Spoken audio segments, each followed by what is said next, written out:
Foi quando eu coloquei o envelope na frente do Ricardo e o Bruno se levantou logo em seguida que a Sofia entendeu. Vi o sangue sair do rosto dela. O Ricardo ainda perguntou, ingenuamente, que envelopes eram aqueles. Eu sorri. E a casa inteira da minha mãe estava ali, em silêncio, com a minha família, com os pais da Sofia, com todo mundo que era importante nas nossas vidas há quase 30 anos. Mas você ainda não tem ideia de como eu cheguei nesse almoço com 2 pedidos de divórcio prontos na mesa.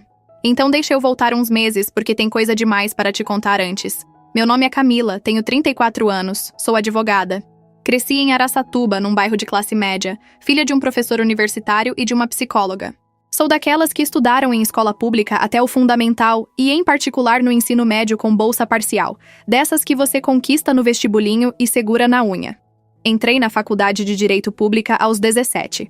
Comecei a estagiar num escritório bom assim que pude. E fui construindo carreira no jeito de quem sabe que ninguém ia construir por mim. Aos 28 anos eu já tinha comprado uma casa, com dinheiro meu, financiamento meu, sem ajuda de ninguém. Quando casei com o Ricardo, foi ele que veio morar comigo. Eu te conto tudo isso porque você precisa entender quem eu era antes do que aconteceu. Hoje eu trabalho num escritório de porte médio, na área de contratos empresariais. Tenho clientes que confiam em mim de um jeito que demorou anos para construir. A profissão me ensinou a ouvir o que as pessoas não dizem, a reparar nas pausas antes de uma resposta, a separar fato de versão. Por isso, quando eu te disser que demorei mais do que devia para enxergar o que estava acontecendo dentro da minha própria casa, eu quero que você entenda o tamanho disso. Toda essa atenção aos detalhes, todo esse instinto treinado por anos de trabalho, não me protegeu de absolutamente nada do que veio. O Ricardo, eu conheci numa formatura de um amigo em comum, faz uma década mais ou menos. E estava sentado na mesma mesa que eu, ao lado de uma cunhada antipática que reclamava de tudo, e eu reparei que ele segurava o riso cada vez que ela falava algo absurdo. A gente trocou um olhar quando a cunhada disse que casamento depois dos 30 era um risco social. Foi nesse olhar que tudo começou. Antes do café da manhã do domingo seguinte, eu já tinha aceitado almoçar com ele. E olha, o Ricardo era engraçado. Era o tipo de homem que prestava atenção em coisas pequenas. Lembrava do nome da minha mãe na segunda conversa. Lembrava que eu não gostava de coentro. Comprava o livro que eu tinha mencionado de passagem 3 semanas antes. Esse tipo de atenção é viciante, e eu te digo isso porque acho que muita mulher que está me ouvindo agora vai entender. Quando você passa a vida adulta sendo a pessoa que lembra das coisas dos outros, sem que ninguém lembre das suas, alguém aparecer assim é coisa de virar a cabeça. Eu me apaixonei rápido. E eu não me apaixono rápido. Casamos alguns anos depois, numa cerimônia pequena. O Ricardo se mudou para a minha casa e foi montando o lugar dele dentro do que já era meu. A gente cozinhava junto no domingo, viajava uma vez por ano para algum lugar diferente. Dividia a leitura do mesmo livro na cama. Brigava como qualquer casal briga, sobre louça, sobre família, sobre dinheiro de vez em quando, mas a gente sempre voltava. Sempre. E eu, ingenuamente, achava que isso era uma garantia. Hoje eu sei que era só hábito. Mas isso eu só fui entender depois. Agora deixa eu te apresentar a Sofia. Porque sem a Sofia, essa história não é o que é. A Sofia foi minha amiga de infância. Os pais dela eram vizinhos dos meus pais. Na mesma rua, 3 casas de diferença. A gente cresceu junto.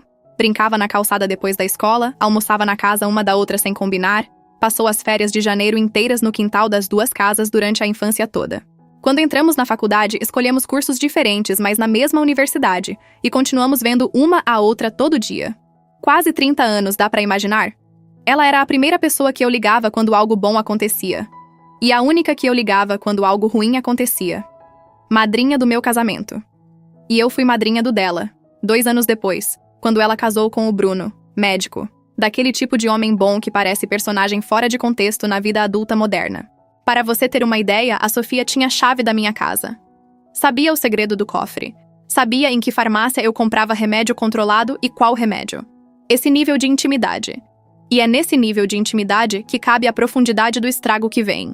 Os 4 viraram um grupo. Jantares, viagens em feriados, fins de semana em que a gente nem combinava nada e acabava na varanda de alguém abrindo a 2ª garrafa de vinho. Era o tipo de amizade adulta que parece presente raro quando você passa dos 30 e percebe como a amizade nova fica difícil. Eu valorizava aquilo de um jeito quase religioso. Religioso, escuta bem essa palavra, porque vai pesar depois. A primeira rachadura, agora que eu olho para trás, foi numa viagem que os 4 fizemos juntos no ano passado. E eu vou te descrever a cena, porque foi nessa hora que algo dentro de mim já tinha entendido. mesmo que a minha cabeça ainda não estivesse pronta para reconhecer. Praia, casa alugada, alguns dias. Numa tarde, eu desci para a cozinha para pegar água, e parei na porta sem entrar. O Ricardo e a Sofia estavam encostados na bancada, conversando baixinho, próximos demais para o tipo de conversa que pareciam estar tendo. Você sabe quando você sente antes de ver que alguma coisa está errada? Foi isso. Quando me viram, os dois deram um passo para trás ao mesmo tempo, e a Sofia mudou o tom de voz para alto e descontraído, como quem retoma uma conversa qualquer no meio. Disse alguma coisa sobre o jantar, sobre que comida a gente ia fazer. O Ricardo concordou rápido demais. O Bruno estava no quintal, do outro lado da casa, sem ouvir nada. Eu peguei a água. Voltei para o quarto. Fingi para mim mesma que não tinha sido nada. A Sofia ficou irritada o resto do dia com pequenas coisas, sem motivo aparente, daquele jeito de quem foi flagrada em algo e está zangada consigo mesma. Eu perguntei se estava tudo bem. Ela disse que estava cansada do trabalho. Aceitei a explicação, porque aceitar é mais fácil do que perguntar de novo. E olha, esse foi o primeiro erro meu. Mas não foi o último. Porque quando voltamos da viagem, o Ricardo começou a se exercitar com a disciplina de quem está provando alguma coisa. Comprou roupa nova, trocou o perfume, cortou o cabelo num lugar diferente. Eu fiz piada uma vez, perguntei que crise dos 40 antecipada era aquela. Ele riu e disse que estava cansado de se ver no espelho do mesmo jeito todo dia. E eu aceitei a explicação. De novo. Erro meu. De novo. A Sofia, em paralelo, foi sumindo dos meus planos. Sempre com motivos plausíveis, sempre com aquele cuidado de quem está mentindo bem. E olha, isso é importante, porque o que me incomodava de leve e que eu também ignorei, era que ela continuava postando coisas nas redes sociais nos horários em que tinha cancelado comigo. Histórias de café com outras amigas, jantar bonito em algum lugar, sessão de cinema sozinha. Eu via, sentia uma pontada pequena, e me convencia de que talvez ela só estivesse precisando de outras companhias. Eu queria tanto acreditar nisso que acreditei. Em paralelo a tudo isso, o Ricardo passou a ter compromissos profissionais que aconteciam fora do horário comercial com uma frequência que antes não existia. Cada um isolado fazia sentido. Juntos, formavam um padrão que eu só fui ver depois. Mas a peça que ficou comigo, a peça que eu não consegui mais arquivar, foi um aniversário. O do irmão da Sofia, na casa dos pais dela. A gente estava lá os 4, mais família. A Sofia me abraçou na entrada do jeito normal. Depois abraçou o Ricardo. Foi um segundo a mais do que devia. E olha, eu sei como isso parece pouco, mas presta atenção. Foi um daqueles abraços que duram tempo demais por motivo nenhum aparente. E quando você vai notar, já passou o instante. O Bruno estava conversando com o cunhado sem prestar atenção. A Sofia é abraçadora. O Ricardo é discreto. Foi o tipo de detalhe que se transforma em prova depois, mas que no momento é só uma observação que você arquiva sem etiqueta. E agora eu vou te dizer a coisa mais difícil dessa primeira parte da história. Porque eu já tinha percebido. De algum jeito que ainda não tinha nome, eu já tinha percebido. Mas reconhecer custa caro. Reconhecer implica decidir o que fazer com o que se viu. E eu não estava pronta para decidir nada. Então fingi para mim mesma que aquilo era ciúme, paranoia, cansaço, qualquer coisa que justificasse não olhar de frente. Foi assim que eu cheguei até aquela manhã na manicure, com a sensação acumulada de quem está dentro de uma casa, onde alguma coisa está fervendo na cozinha e ninguém quer ir conferir. Deixa eu te contar sobre a Dona Lúcia. Ela faz minhas mãos há anos. Conhece minha vida com aquela intimidade específica que manicures desenvolvem com clientes fiéis, porque você passa 40 minutos sentada na frente dela toda quinzena conversando sobre tudo. Conhece também a Sofia, que eu indiquei para ela uns anos atrás. Naquela tarde, eu estava distraída, olhando o celular, quando a Dona Lúcia comentou de passagem, sem dar nenhuma importância, que tinha sido bonitinho ver meu marido buscar a Sofia no café da esquina aquele dia. Que ele tinha aberto a porta do carro para ela como nos filmes, e me perguntou sem maldade nenhuma se eu não ficava com ciúme. Eu respondi com a calma de quem está fazendo uma pergunta sem importância. Que dia mesmo? Ela disse que tinha sido na semana anterior, numa quinta, no fim da manhã. E aí, escuta o que eu vou te dizer, porque foi nesse instante que tudo mudou. Naquela quinta, o Ricardo tinha me dito que estava em reunião na agência até tarde. Eu tinha jantado sozinha em casa, esperando. E lembro que ele chegou perto da meia-noite e foi tomar banho antes de me dar boa noite. Fiquei calada o resto da sessão. A Dona Lúcia comentou que minhas unhas estavam crescendo bem. Eu paguei, agradeci, dei tchau. Quando entrei no carro, fechei a porta. E fiquei sentada no banco do motorista por algum tempo, sem ligar o motor. Não chorei. Não tremi. Eu só fiquei ali, Sabe quando o corpo entende uma coisa antes da cabeça processar? Foi isso. Aquilo foi o início de uma fase nova. Eu parei de aceitar coisas no automático. E olha, eu vou ser honesta com você. Naquela mesma noite, enquanto o Ricardo estava no banho, eu peguei o celular dele que estava em cima da cômoda. Estava com a senha, claro. Tentei algumas combinações óbvias, sem sucesso, mas vi as notificações de mensagem que apareciam na tela bloqueada. Uma delas era de trabalho, cliente novo, e dizia apenas amanhã mesmo horário? Quase 11 da noite. Eu devolvi o celular para o lugar exato onde ele tinha deixado. E voltei para a cama como se nada tivesse acontecido. Nos dias seguintes, comecei a prestar atenção em tudo. Você não tem ideia do nível de detalhe. Checei o aplicativo de localização compartilhada que a gente tinha entre nós dois desde o casamento. E descobri que ele tinha desativado há alguns meses sem me avisar. Comecei a anotar num caderno só meu, guardado no escritório, os dias em que ele alegava reunião e os dias em que a Sofia cancelava plano comigo. Em pouco tempo, o padrão estava claro. Coincidência alguma se repete tantas vezes. Liguei para minha irmã. A Vera é 3 anos mais nova que eu, casada, mãe de 2 crianças pequenas, e tem o tipo de pragmatismo de quem cresceu observando os mesmos pais que eu, mas tirou conclusões diferentes. Marcamos café num lugar onde a gente costuma se ver quando tem assunto sério. Eu contei tudo. A cena da cozinha na viagem. O abraço a mais no aniversário. O comentário da Dona Lúcia. O aplicativo de localização desativado. As datas que se encaixavam. A Vera ouviu sem interromper. O que para a Vera é quase um sacrifício pessoal. No fim, ela me perguntou: "Você quer minha opinião ou meu apoio?" E eu disse que queria os dois. A opinião dela era que eu estava certa. O apoio dela era não me deixar fazer nenhuma besteira antes de ter prova. Não confronta. Ela disse. Não acusa. Junta tudo. Você é advogada. Sabe melhor do que eu como isso funciona. E eu sabia. Voltei para casa naquela tarde decidida. Não era vingança? Ainda não. Era investigação. Eu precisava ver com meus próprios olhos para acreditar.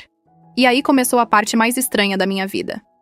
Antes de qualquer outra coisa, eu troquei o segredo do cofre e a fechadura da porta da frente. A Sofia tinha a chave da casa há muitos anos e sabia o segredo do cofre. Não dava para começar a guardar coisa importante num lugar acessível para ela. Naquela noite, quando o Ricardo chegou do trabalho, a chave dele não funcionou. Ele tocou a campainha. Eu abri, com aquela cara tranquila de quem está só terminando de pôr a mesa para o jantar. Ele entrou, perguntou por que a chave não tinha funcionado. E eu respondi, no meio do gesto de servir a comida, sem dar peso nenhum, que tinha lido sobre um caso de roubo no bairro e que tinha trocado tudo por precaução, segredo do cofre também. Me virei para a cozinha, como quem já encerrou o assunto. Ele aceitou. Decorou o segredo novo, guardou a chave nova no chaveiro. E aí, no meio do jantar, depois de algum tempo, ele perguntou de passagem se eu podia fazer uma cópia da chave para a Sofia também, já que ela sempre teve uma. Escuta isso bem. Ele perguntou da Sofia, antes de qualquer outra pessoa que tivesse motivo legítimo para ter cópia da chave da nossa casa. Eu respondi sem hesitar que depois resolvia. Continuei jantando. Ele não tocou no assunto de novo, mas o fato de ele ter lembrado da Sofia naquele momento já me bastava. Depois disso, contratei o detetive. O Adriano me foi indicado pelo único colega de escritório em quem eu confiava o suficiente para perguntar uma coisa daquelas. Ele me passou o contato sem fazer perguntas, com aquela descrição que separa colega bom de colega comum. Eu encontrei o Adriano em um café de um bairro afastado de Araçatuba, onde ninguém ia me reconhecer. Conversa baixa, postura tranquila, perguntas objetivas. Ele anotou tudo num caderninho. Combinamos valor e prazo no fim da conversa. Eu apertei a mão dele e fui embora. As semanas seguintes foram as mais estranhas da minha vida. E eu vou te dizer por quê. Eu acordava, beijava o Ricardo, ia trabalhar, voltava, jantava com ele, dormia ao lado dele. E em paralelo, um homem que eu mal conhecia estava documentando os movimentos do meu marido e da minha melhor amiga em fotos com data e hora. Eu vivia 2 realidades, a verdade e a mentira criada pelo meu marido e pela minha amiga. A Sofia me ligou nesse meio tempo. Quis marcar um almoço só nós 2. Eu aceitei. E olha, esse almoço foi um dos momentos mais difíceis dessa história inteira. E eu vou te contar por quê. Ela apareceu no restaurante perfeita como sempre, com aquele sorriso que eu conhecia há quase 30 anos. Falou de tudo. Do trabalho, do Bruno, da mãe do Bruno, que estava com problema de pressão, de uma viagem que eles queriam fazer no fim do ano. Em momento nenhum mencionou o Ricardo. Eu também não. A gente almoçou, riu, dividiu uma sobremesa que ela pediu para nós duas, como sempre pedia. Na hora de pagar, ela insistiu em pagar a conta. Disse que era a vez dela. Eu deixei. Saí dali com um peso no estômago que dava para sentir fisicamente. Com a sensação esquisita de ter sido beijada na bochecha por alguém que estava me empurrando para o precipício com a outra mão. E aí teve um momento que eu preciso te contar agora, porque é o momento em que eu quase larguei tudo. Olha, presta atenção. Foi numa quarta, depois daquele almoço com a Sofia. Eu cheguei em casa e o Ricardo já estava lá. Estava cozinhando. Tinha comprado vinho. Colocado uma música que era nossa, daquela primeira noite em que a gente se conheceu. Sabe quando o homem faz tudo certo do jeito que ele sabe fazer? Ele estava perfeito. Me abraçou, beijou minha testa, disse que sentia minha falta no dia, que estava precisando de uma noite só comigo, que talvez a gente devesse fazer uma viagem de aniversário de casamento, só os dois, em algum lugar bonito. E eu quase desabei. Eu queria acreditar que eu estava errada o tempo todo, que era ciúme meu, que era paranoia, que a dona Lúcia tinha visto outra pessoa, que o Adriano ia me ligar dali a alguns dias para dizer que não tinha encontrado nada. Eu queria isso com cada osso do meu corpo. Mas alguma coisa dentro de mim, alguma coisa que tinha decidido sobreviver, não deixou. No fim daquelas semanas, o Adriano me ligou. Eu encontrei com ele no mesmo café. Ele colocou na minha frente uma pasta de papel pardo com fotos, transcrições de horários, endereços. Encontros confirmados nas quintas e em algumas terças. Sempre o mesmo lugar depois do café, sempre o mesmo apartamento. Endereço que eu não conhecia, em um bairro distante. O Ricardo tinha alugado um apartamento havia uns 6 meses, no nome de uma empresa dele que eu não sabia que existia. O Adriano explicou que tinha conseguido o documento de aluguel por um canal que ele preferia não detalhar, e eu preferi não perguntar. Eu olhei tudo aquilo em silêncio. Não tinha mais o que descobrir. A parte de mim que ainda tinha esperança já tinha morrido com o jantar da véspera. Agradeci ao Adriano, paguei o valor restante combinado, peguei a pasta, fui embora. Mas eu ainda precisava ver, com os meus próprios olhos. Então, naquela tarde, eu fui até o endereço. Não entrei. Não fiz cena. Estacionei o carro do outro lado da rua, mais ou menos a meio quarteirão, e fiquei esperando. Demorou 1 hora. E aí eu vi a Sofia chegar primeiro, de aplicativo, descer com o cabelo solto e óculos escuros que ela só usava em foto. Ela entrou no prédio sem olhar para os lados. Algum tempo depois, vi o carro do Ricardo dar a volta na quadra e estacionar perto da entrada. Ele saiu de boné. Boné. O Ricardo nunca usou boné. Em toda a vida, desde que eu o conheci, ele nunca usou. Olhou para os lados também e entrou. Eu fiquei ali no carro mais um tempo, com as 2 mãos no volante. Respirei fundo, liguei o motor e fui embora. E quando eu cheguei em casa, eu já sabia exatamente o que ia fazer. Agora deixa eu te contar como eu armei tudo, porque essa parte é importante. Meu irmão, que é advogado, me indicou um especialista em direito de família. Eu marquei reunião num horário em que o Ricardo estava em reunião de verdade na agência. O Henrique, o advogado, ouviu tudo, olhou os documentos do Adriano, leu o pacto antinupcial e me disse com a calma de quem viu muitos casos: "Você está em uma posição muito boa. Vamos preparar isso direito." E preparamos. Em paralelo, eu aluguei um apartamento do outro lado da cidade sob meu nome, e fui movendo o essencial para lá em horários em que o Ricardo estava no trabalho. Quando aquelas semanas terminaram, a minha vida estava praticamente desmontada da casa em que eu morava com o Ricardo, sem que ele tivesse percebido absolutamente nada. E aí veio o passo mais difícil. Eu fui falar com o Bruno. Olha, eu pensei muito antes de tomar essa decisão. A primeira ideia foi confrontar sozinha, fazer da minha cena o palco do desastre dos dois. Mas tinha algo que me incomodava. O Bruno descobrir do meu lado, sim, mas como espectador, como vítima passiva, sem chance de reagir, sem dignidade. Ele merecia mais que isso. Tinha sido um cara bom para mim desde o casamento dele com a Sofia. Era marido da pessoa que tinha sido minha amiga mais próxima da vida adulta inteira. Merecia ser parceiro, não público. Eu marquei um café com ele num sábado de manhã, num lugar neutro, longe da gente toda. Inventei para o Ricardo que era para tratar de uma coisa do trabalho dele, sobre um amigo meu que precisava de uma segunda opinião médica. O Ricardo aceitou sem questionar. O Bruno chegou no horário, como sempre. Sentou na minha frente, sorriu o sorriso desajeitado dele, pediu um café com leite e perguntou como eu estava. Eu disse que precisava falar algo difícil, e que queria que ele me ouvisse até o fim antes de reagir. O Bruno ficou quieto. E eu mostrei a pasta do Adriano. Vi os olhos dele percorrerem a primeira foto, a segunda, a terceira. Depois ele fechou a pasta. Olhou para o próprio copo por um tempo longo demais. Quando finalmente falou, foi para perguntar há quanto tempo eu sabia. Eu respondi. Ele perguntou quem mais sabia, e eu disse que ninguém além da Vera. Ele agradeceu por eu ter contado pessoalmente. Disse que tinha desconfiado de alguma coisa há algumas semanas, mas que tinha empurrado a desconfiança para o lado, do mesmo jeito que eu tinha empurrado. E aí ele me perguntou o que eu queria fazer.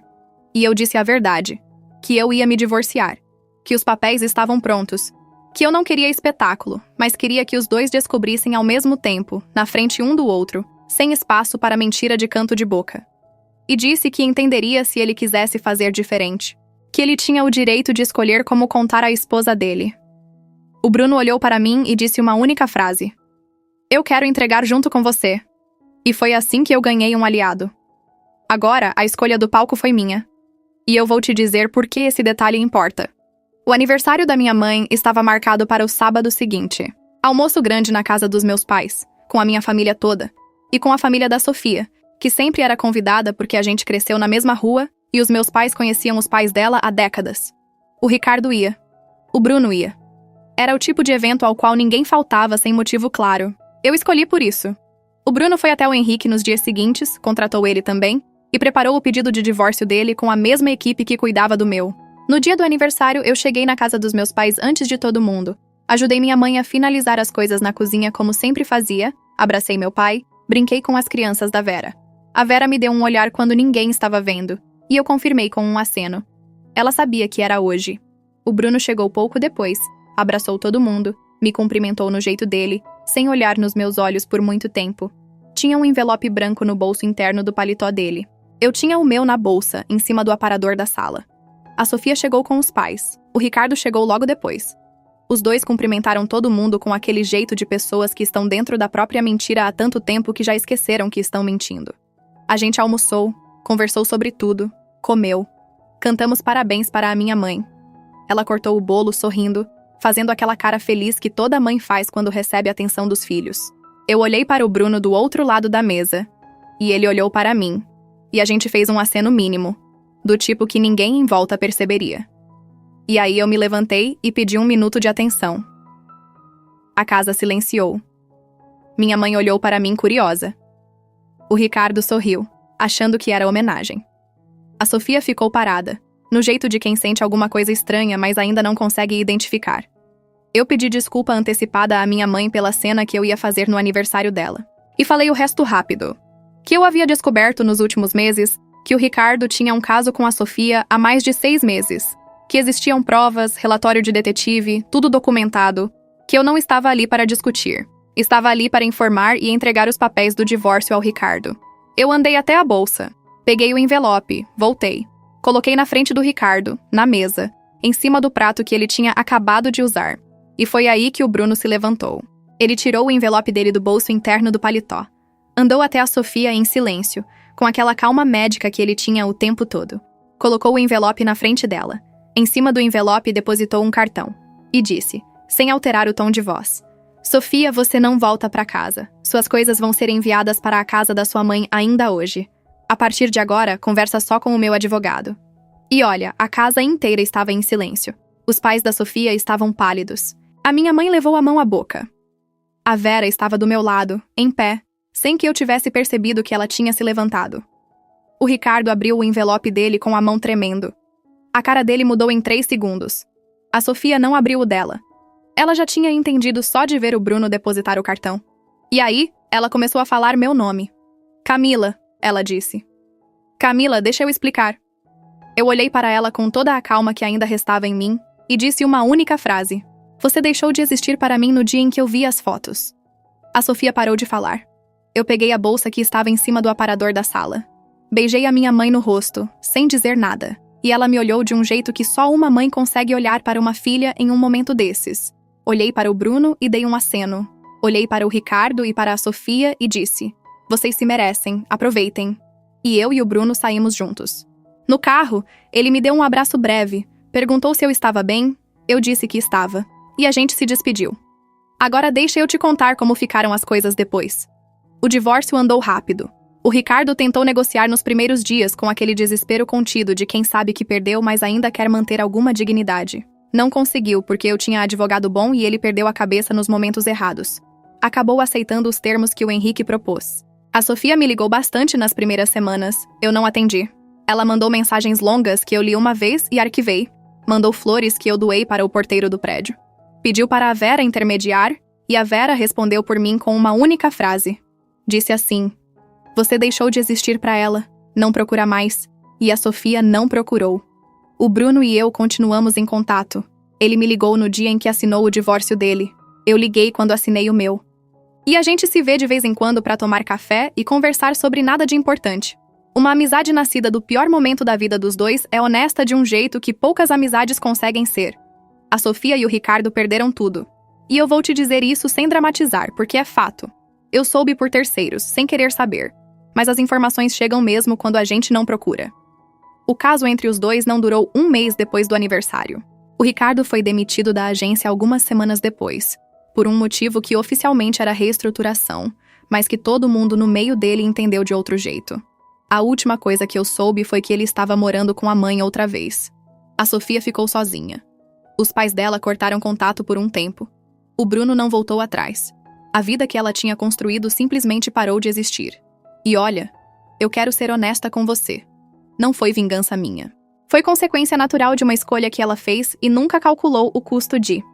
3 meses depois do aniversário, eu vendi a casa. Não fazia mais sentido morar ali. Comprei um apartamento menor, num bairro novo, com varanda. E foi sentada nessa varanda, com uma taça de vinho, que eu percebi pela primeira vez que estava em paz. E aí, hoje, as pessoas perguntam, quando eu conto pedaços dessa história, como eu fui tão forte. E eu vou te responder o que respondo para elas. Eu não fui forte. Força implica esforço. Implica peso, que se carrega contra a vontade. O que eu fiz não foi força. Foi acerto de rota. Devolver o Ricardo para a vida dele sem mim. Devolver a Sofia para o silêncio de quem perdeu o direito de me conhecer. Devolver a verdade para o centro da mesa onde os dois passaram meses tentando esconder dela. E devolver eu mesma para mim. Mas o que mais pesa hoje, quando eu paro para pensar, não é a traição em si. É o tempo. Escuta isso bem. São meses inteiros que eu passei achando que estava vivendo uma coisa e estava vivendo outra.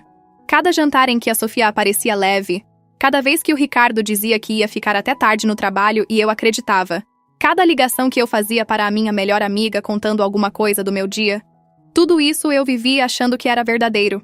E tudo isso era encenação dos dois.